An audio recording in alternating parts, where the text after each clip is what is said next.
Is it on? Yeah. Okay. Okay. What I'd like to do is I'm introducing a really foundational piece that you need to know.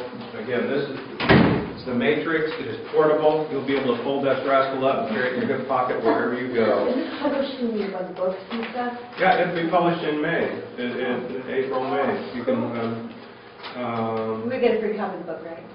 Autographed Autographed copy. copy. Your book signing very fun. Yeah, it's very big, but we'll see. Promote your book. I haven't seen some of the other chapters, so I'll be interested to see what they look like. But it's out of the University of Pittsburgh. Although I think it's published in the Netherlands. We'll see.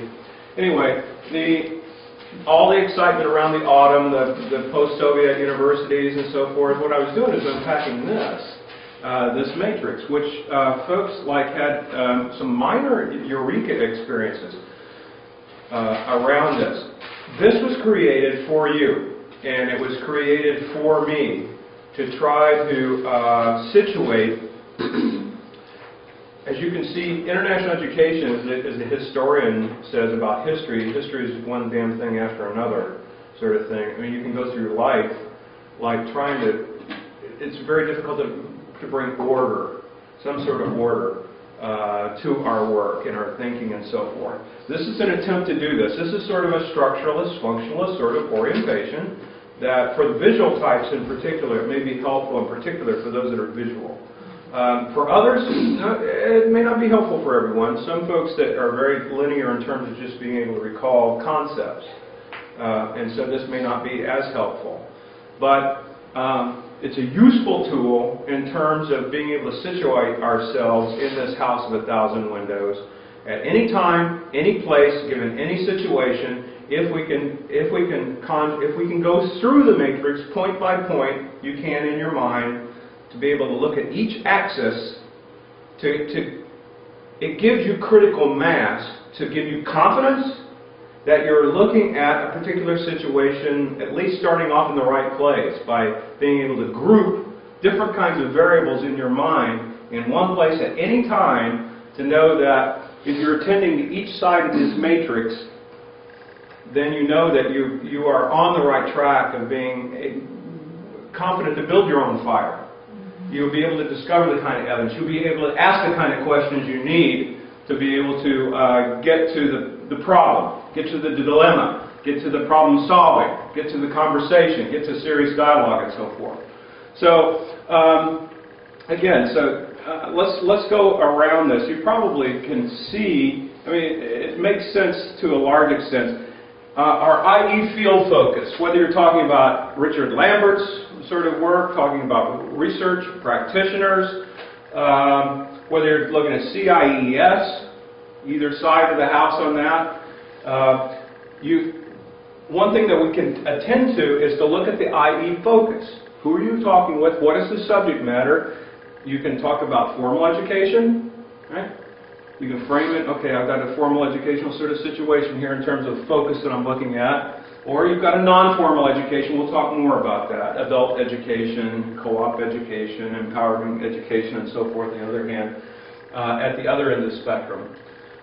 We can talk about preschools, right? Children's education, primary schooling, secondary education, higher education, tertiary education, vocational education, and that kind of education, okay? So, you're in a conversation with someone, you're at a conference, you're reading an article or whatever, you can immediately pinpoint this axis, or some combination, right, what they're trying to talk about there. So, that puts you on this axis right there, somewhere on this scale. You pinpoint yourself. Primary schooling. Got it. All right. Now, the other thing is a very important point, we did it in the last class too, is to talk about, okay, are we looking at a macro issue here, right? Are we looking at a meso issue here? Or are we looking at a micro issue here? Sort of thing. What sort of level are we focusing in on? If you'll notice that the foundations course that you took and the previous 4 courses that we had before, they actually attended. It took me like 3 years to figure this out, which was kind of interesting. We had organizational behavior 1, right, group dynamics, We had organizational behavior 2, leadership. Is that OB1, OB2? OB1, OB2, yeah, organizational behavior 2, which is leadership in the organization. We had social change, right? And we had intercultural communication. It took me like 3 years. I hadn't figured all this stuff out yet. So it took me like 3 years to figure out, oh, there's method in their madness here. Social change was all about the macro level, you know, who we are in the world, and S.I.T. is in the world as transformers and so forth. Organizational behavior is about meso, organizations, right? Leadership in the organization, how to work cross-culturally in the organization. And ICC is about micro, individuals, you know, how we work with one another. So, this is one way to, so when you're reading, when you're talking, when you're getting ready to do a master presentation, whatever, you can say, okay, how am I going to organize this presentation? Well, one way you can do is get your variables straight on which level you want to focus on here. Right? Who am I listening to? Are they talking about the world? Are they talking about the nation state? Are they talking about a regional, geographical sort of area? Are we talking about organizations? Are we talking about communities? The meso level? Meso could be considered communities as well. Right?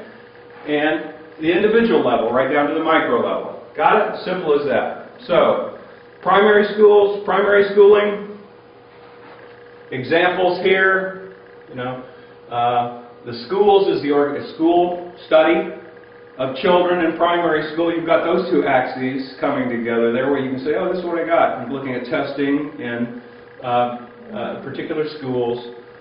We can also look at the children themselves, girls, boys, ages 7 to 10, sort of thing. You see? You got that figured out. You know that you're here or you know that you're there. You know that you're here or you know that you're there. Simple as that. It just helps you do triage when you're getting ready to do something, to do some of this work. All right, got those two matrices down? Okay. The other thing has to do with Marek van der Vende. Marek van der Vende. You've seen this name before. V-A-N-D-E-R-W-E-N-D-E. Van der Vende. Van der Vende talks about, and there are other IE professionals that I'll talk about too, but these their own matrix. We did some of that last week, right? Academic, cultural, economic sort of lenses that we can look through at any particular issue. Okay? So what I've done is I've adopted these as windows that we're looking through. This little guy right here, looking through these different windows. That it may be some combination of the windows, but just being able to identify the windows is helpful for us to be able to know. No, this is a historical study of primary schooling in the Soviet Union at these particular schools. We may be, or if you want to talk about the Soviet Union, we may be talking about the nation.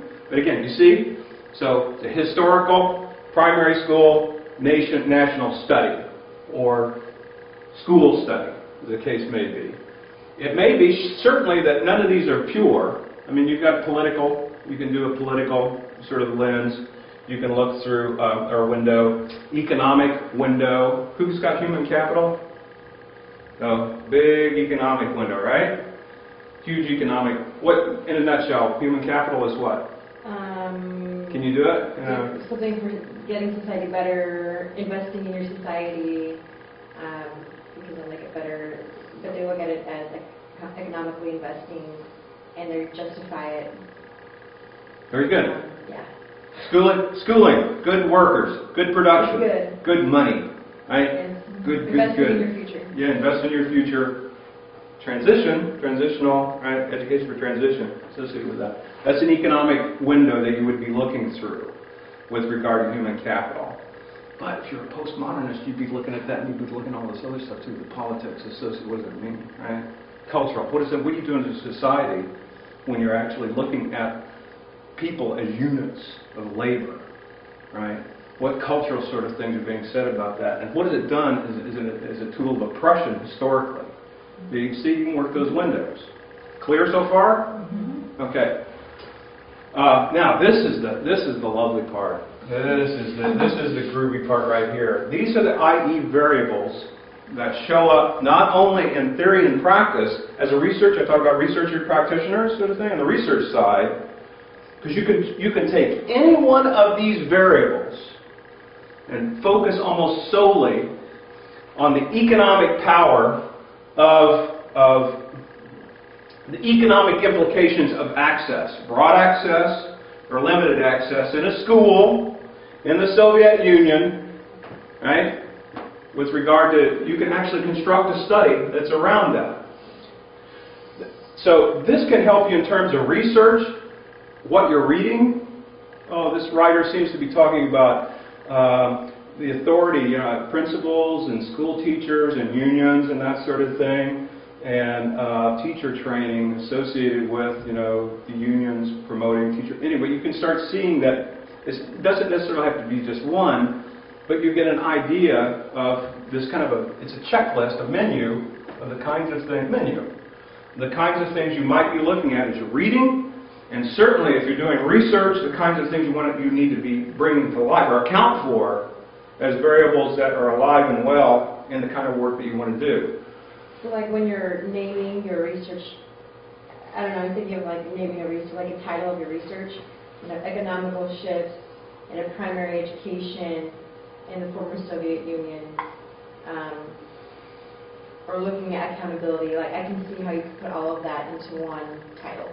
Yes, very good. Actually on the cover sheet of the paper that you're going to do, the presentation you've got at the end, on that cover sheet, you're going to put your matrix indicators. This is what I'm studying. Yeah, sort of thing. And sometimes particularly if you know this, I know, what is this exactly?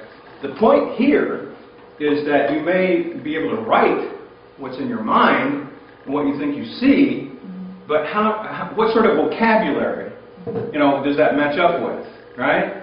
It may be in between areas, but you have to make some decisions about how you're going to describe your work, or how do you describe, what you're reading in Kubo and Fossum or a journal article, as the case may be. This helps you identify this. There is nothing, again, we talked about IE professionals that are sitting in their office, smoking and joking and so forth, and they know their work, but if you ask them about their work, they can't articulate it. They have not found the vocabulary, they haven't thought enough about what they do. So this is the vocabulary. This is the vocabulary that you can use to discover what's in other folks' minds about what they're doing, and the kind of questions you can ask to get them to land on a vocabulary that you can recognize.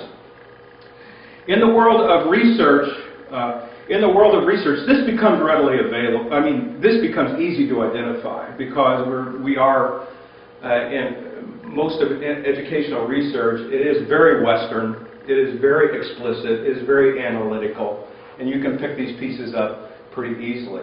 You get into postmodernist literature, though. You get into some other kinds of literature. It becomes a little denser and a little hard to find. But just being able to ask the question, I don't understand what's going on here in this chapter. You say, wait a minute. What are the indicators? What are the variables that we're looking at here?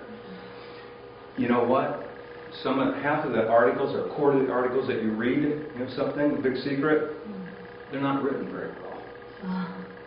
You get into, this guy got this thing published, when you say this, I really understand this.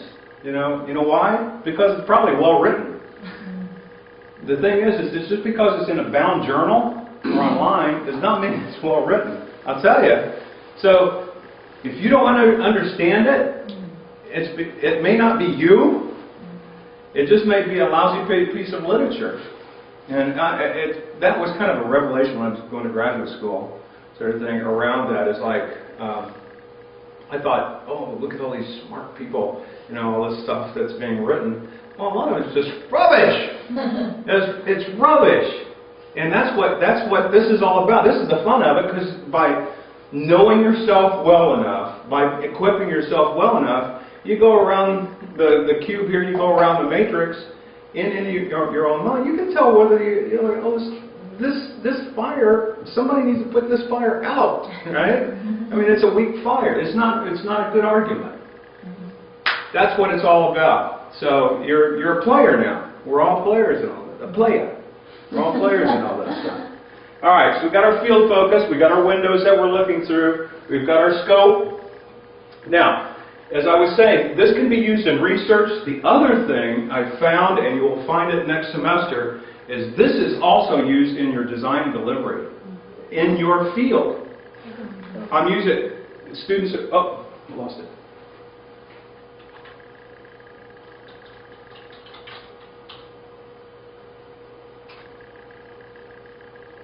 Here we go. It'll come back up because it takes a little bit of time, I think. I hope it's dense. This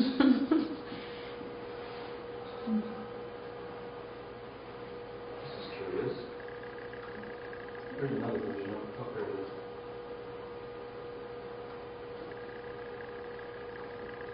There it is.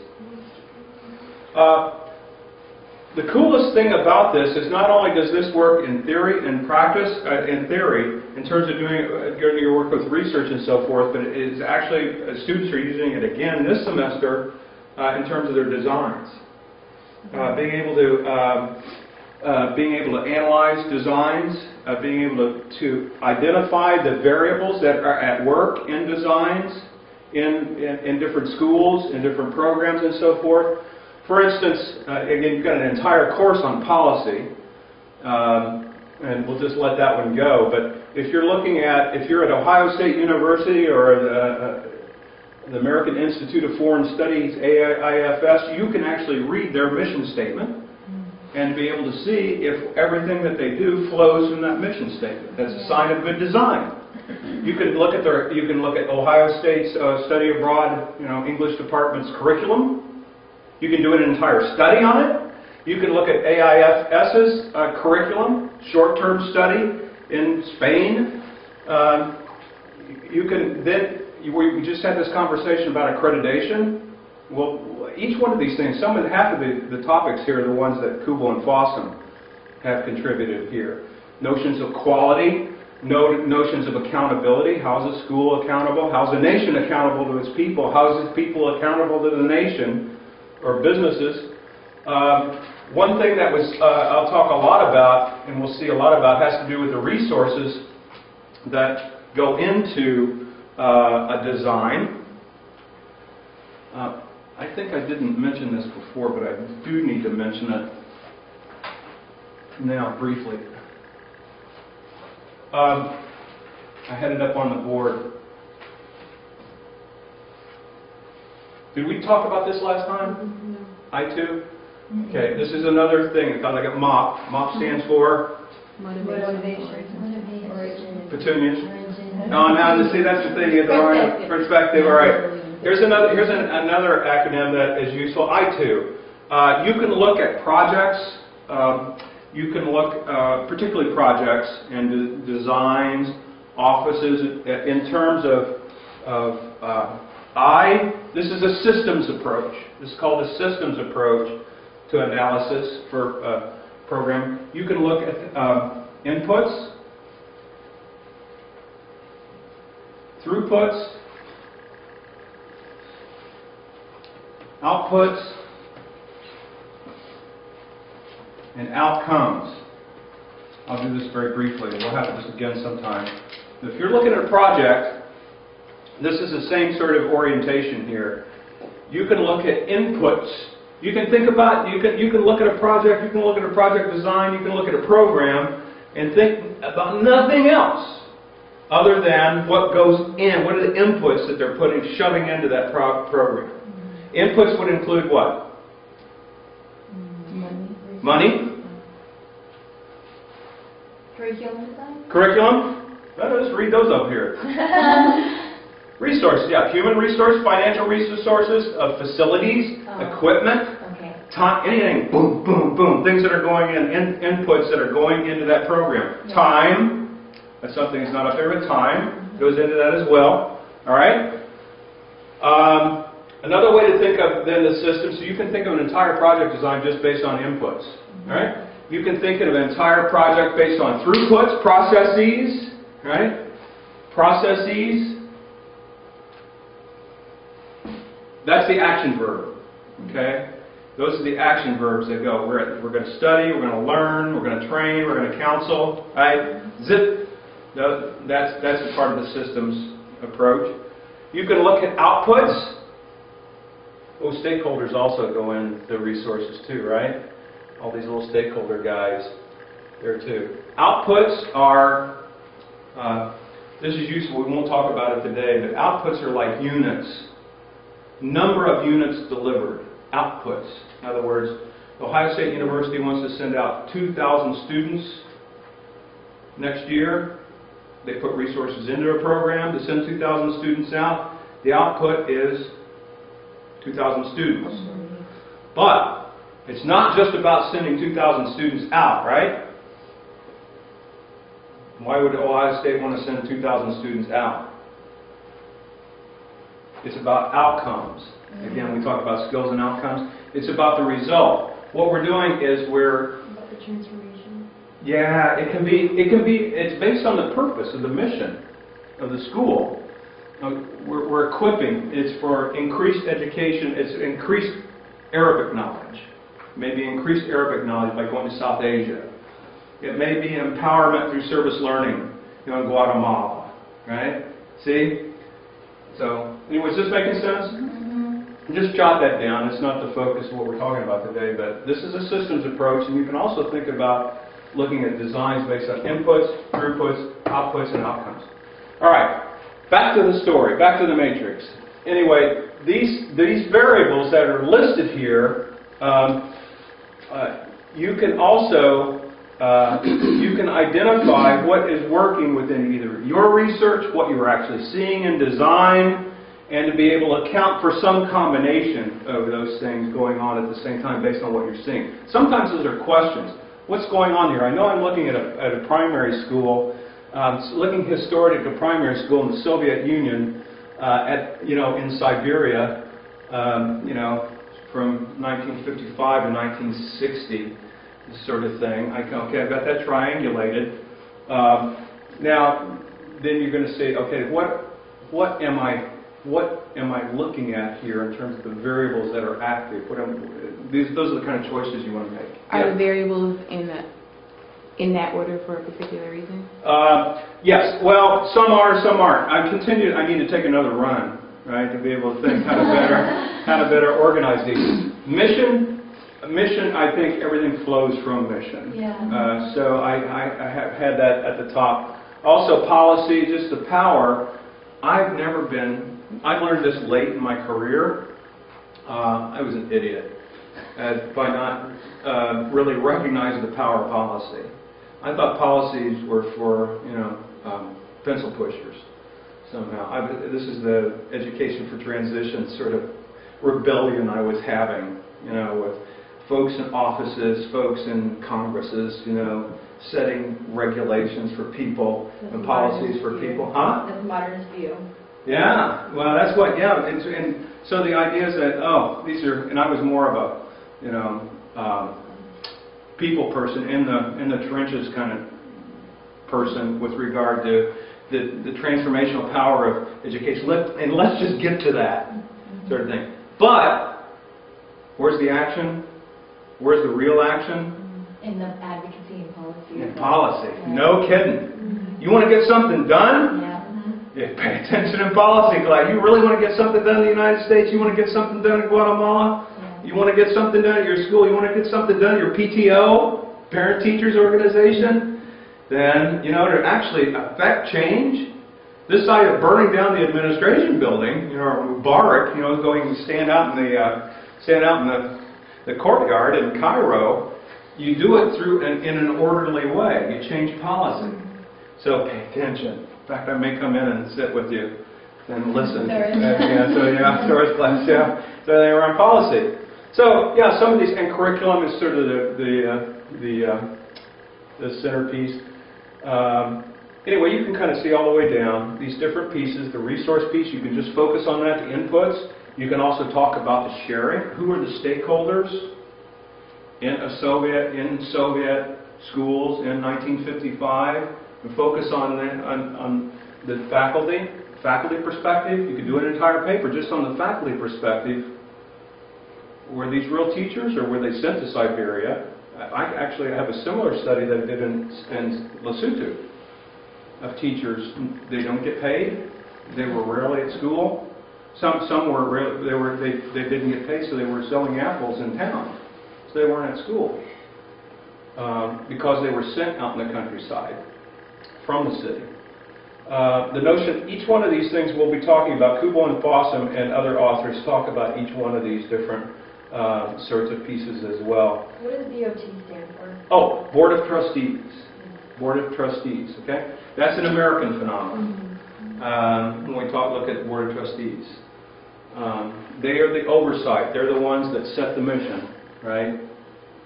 In an organization, a school, NGO, you've got your Board of Trustees that sets the mission, can rewrite policy and so forth. And then you've got the worker bees. The administrators make it happen. And I don't think the Board of Trustees always have the people who are involved, like, wishes or whatever at heart. Not always. I'm just thinking about S.I.T. and the shifts and the changes coming in, and we haven't been here long, but hearing about the board that makes all the decisions and making all these shifts happen right now in S.I.T. that dishearten a lot of people. Or sorry, off the subject, but No, I'm it's not. thinking that the board doesn't always have your interest. Or they're coming from a different paradigm, and you got to understand why they're making decisions that they're making. Yeah. Very good. What kind of people do you have on the board? There's something called the 3 W's. 3 different kinds of people that you want on your board, the 3 W's on the board. The wise men? Wisdom, right. Very good. You got the wise wisdom. You got the wise ones. The what? Wealth. Oh. Wealth, wisdom, and workers. Yeah. Those are the 3 W's. Remember that sort of thing. You got people that can pave the way with money, with influence, and so forth. Wealth. You got the ones that were wise. In Arabic, it's called wasta. Wasta. Yeah, it means you have the influence. But Right. You know the right people. Right. And then you've got the worker bees, and they're the ones that are actually doing some of the work on to make things happen. Is this part so far clear? All right. Now we come to the vantage points, the lenses through which, and again, based on our conversation earlier in the day, you can kind of see where this is going to show up, what this is going to look like. These are some suggested ways. You have consensus or convergent theory, modernist theory that you can start applying by looking through the windows. You can have divergent, that's the conflict stuff. You can deconstruct, kind of shatter the glasses here and look at some of these things. You can use some of the things we've been talking about, structuralist, neo-Marxist, dependence, and we'll talk about these in a moment, again, through your presentations. You can take any one of those theories, or some combination of those theories, and build your own theory by triangulating all of this. Let me see what we got. We come to another one here.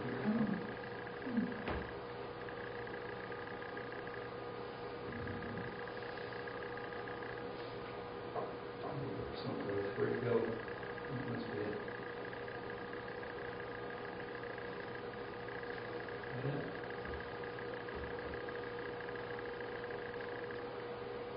It'll merge. Is that the one we have here? Yeah, it's the same one. I was just putting it up on the screen. That's the one with the arrows. Oh, There's figure figure two. two. There's figure two. Come on. Come on. There it is.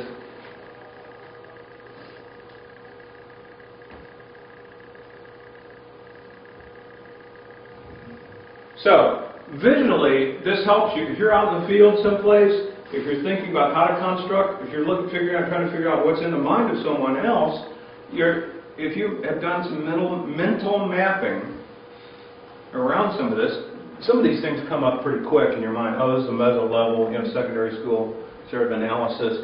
What's going on here? Your question is, okay, what's going on here? What are we looking at? What is their focus? See, anytime you're in a conversation with someone, it's like you can get seduced into thinking like that whole vision that the person's sharing and so forth is like the be-all and end-all, right? With regard, you're attentive And so what they're talking about is like a be-all and end-all of the subject. So, no. You need to be, particularly in our work, you need to be wise enough, you need to be clever enough, to be thoughtful enough to be able to say, oh, this person's talking about this and that and this and that. Which means that they've forgotten, you're doing the mental work around, they forgot, this sort of orientation. The thing is that this keeps you from just getting lured into sort of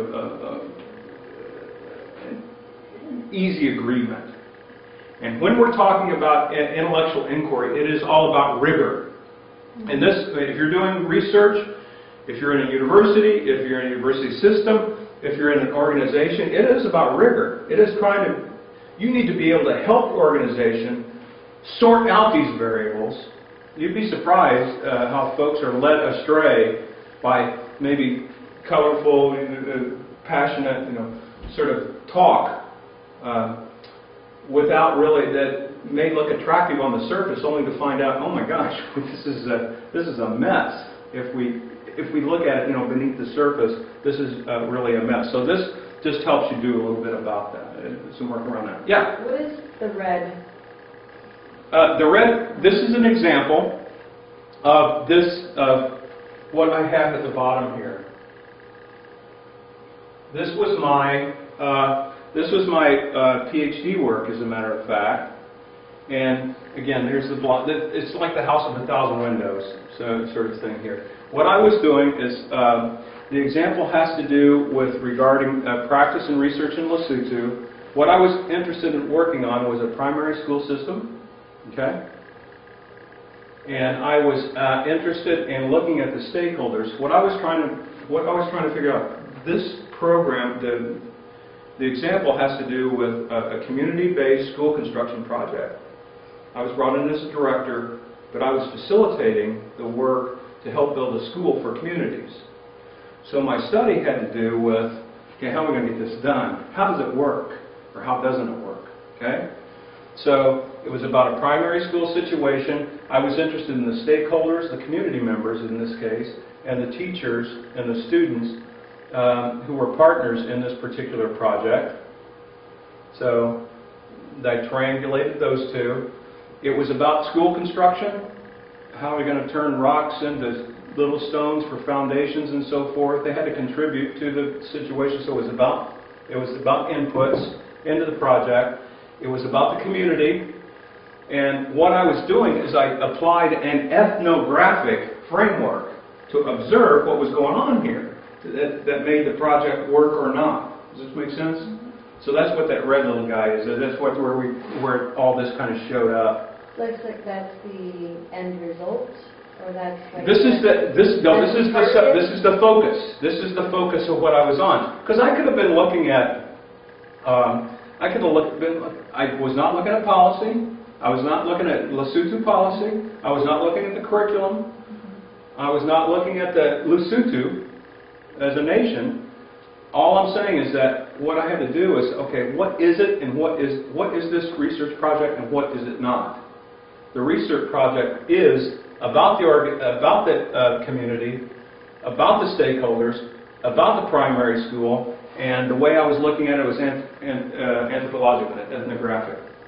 Through an economic, or through what lens? Through an economic, or through a... Oh, yeah, it was through a political. Actually, I should have had that go behind that. It's through a political political window that I was using. What I determined, very good grab on that. I should have had that going behind that though. What I determined with the study, which is very, very interesting, is that Lesotho was at a period of civil war at the time. Did I tell you this before? No. I don't think so. Yeah, it was during a period of civil war. It looked like Lesotho looked like Northern Ireland.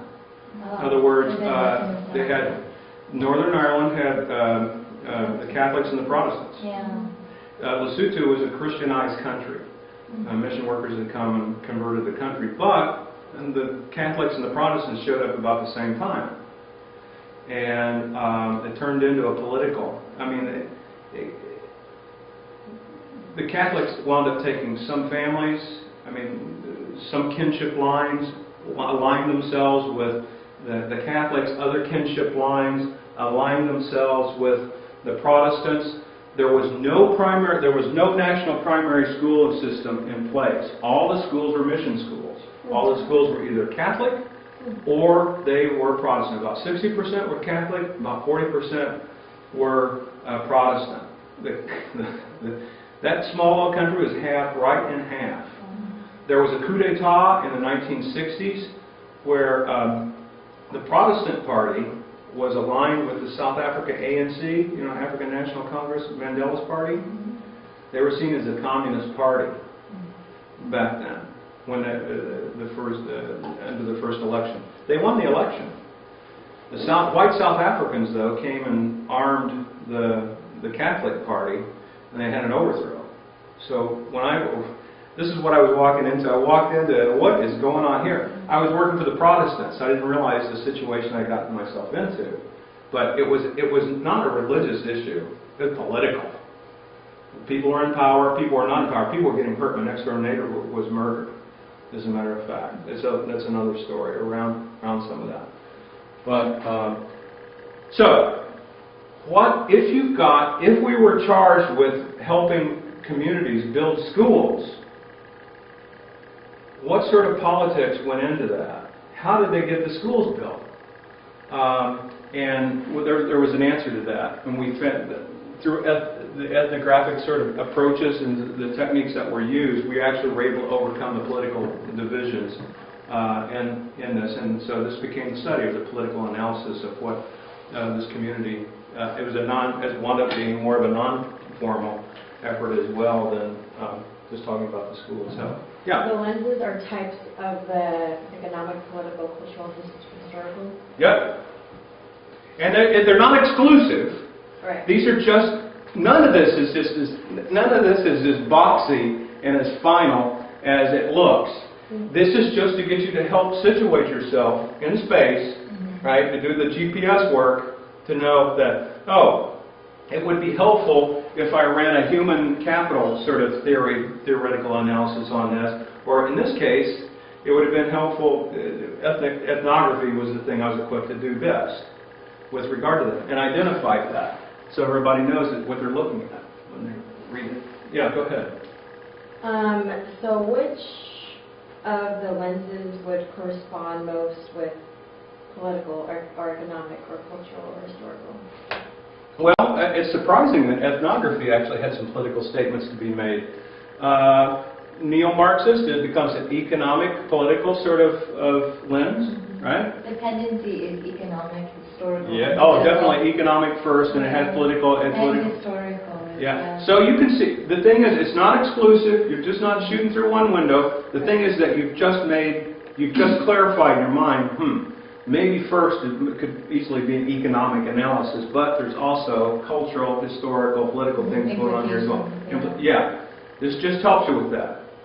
Okay. Before, again, it's without sort of framework, you don't even think about these kinds of things. You're just kind of plowing ahead with regard to that, with whatever you're working with. So yeah.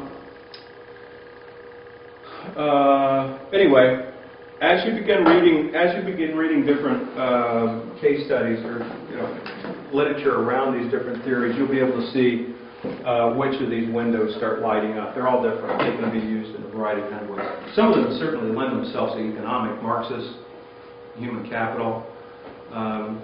Other ones run under the guise of being historical, but in fact they have cultural and political sort of overtones. So you just have to be aware of some of this stuff. Is it helpful? Questions? You still seem like you're considering. I'm just trying to think organizationally wise. Like for me, like I see quantitative and qualitative, and I see modernist and I see postmodernist, and that automatically to me says that that's like the category that it goes with. So I'm trying to think of where that is associated with. That's on the right side by the economic, political, by those. So I'm trying to figure out where those would be most associated with. Like, Okay. I know that like you can go through all of those paradigms or all those lenses of the cultural, historical, but I'm wondering which one it's most like. Which one is most? Which one will you choose? Which ones will you choose? Which one will you focus on when you're doing your Yeah. Well, that's the triage. That all I'm saying is that's the triage. That's the work you're doing all the way through this. Again, you see, there's no. I don't do any work around quantitative. I don't do a lot of regression analysis, or I don't have anything in there because most of our work at S.I.T. is in the qualitative sort of area. So I've not posted all these kinds of things up there. The rest of these have to do more with qualitative. So it's like qualitative research methods kind of Lend themselves. research methods.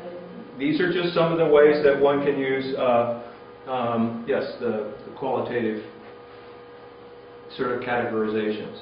Or doing research. The modernist and postmodernist are ways to interpret what you're, Yes. Yeah, these are modernist. or to analyze, or Right. to, These are subsets, sorts of modernism. These are subsets Right. of postmodernists. Good, you getting it? Now, all right. So you can fold those up, put them in your pocket, and carry them with you everywhere. You can color them. You can do whatever is necessary.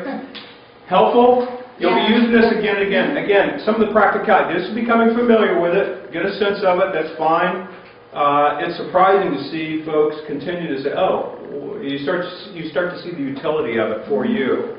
And some of it, yeah, a selected fuel just wad it up and that'll be the end of it. But by the end of the semester, though, at least on your cover sheet, you'll be able to kind of triangulate what your work will be associated with something. Okay? Great. All right. That's it. And I'm done talking for a while. Thank goodness.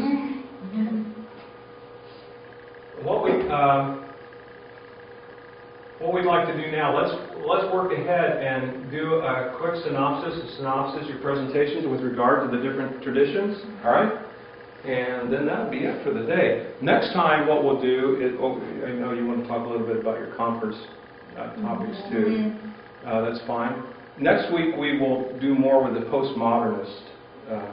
You're going to read an article about his theory of bodily function, which is actually cute. have you seen, there's like this activity that you can do, it's like an exercise where it's like a radio show and you have Marxist comes in and he talks, and then you get like Emily Durkheim, and then you get Paulo Freire. They all play in this radio talk show.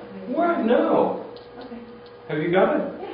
Oh, I'd love to see it. Okay. I'll bring it. Yeah. Oh, that's, in fact, how long is it?